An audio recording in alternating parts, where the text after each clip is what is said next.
all. Today is Monday, June 20th, 2022, the observed holiday, federal holiday of Juneteenth. So if you're a federal employee, you're more likely to have this day off. So let's talk about this. Um, Something that's come up that's very interesting, and it got me thinking about how Black people are on the internet and how we are treated on the internet. And I find it very interesting that when you start really diving deep into it, you start realizing that social media and the internet is the new Black Wall Street. So when internet became really big and you had forums and chat rooms first, and then it expanded to apps and all kinds of stuff. One of the things I remember noticing is that Black people's voices were often stifled. People would get their accounts banned. They would harass them, all kinds of racial slurs. I mean, all that still happens, but I'm talking about in the beginning. And it's kind of funny because what's come up recently is a particular artist, IN.IKO, and her song, which was co-opted by somebody else, which would not have been a big deal had they not purposely silenced her video. And it made me kind of like think how a lot of nationalists and people on the alt-right are complaining about how their voices are stifled, when in the early days of the internet, they were the ones stifling everybody's free speech.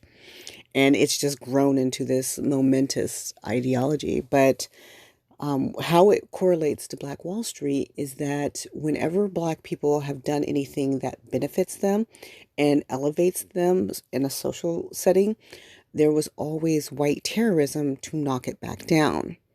And this is what you're seeing, because we just learned who the moderators of American TikTok are, and it makes perfect sense to me. I mean, I'm annoyed by it, but it makes perfect sense because as the internet has evolved, and we're about to evolve again, what you're finding is more Black people aren't just consuming social media content anymore. They're creating it.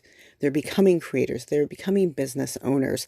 They're becoming the owners of what they wish to do. So they're controlling the narrative. For the longest time, the narrative of Black women was that we were just welfare queens and we were lazy and babies out the yin yang. Now all of a sudden it's, oh, Black women are masculine and they're baby mamas and all they do is they're, twerking and scantily clad.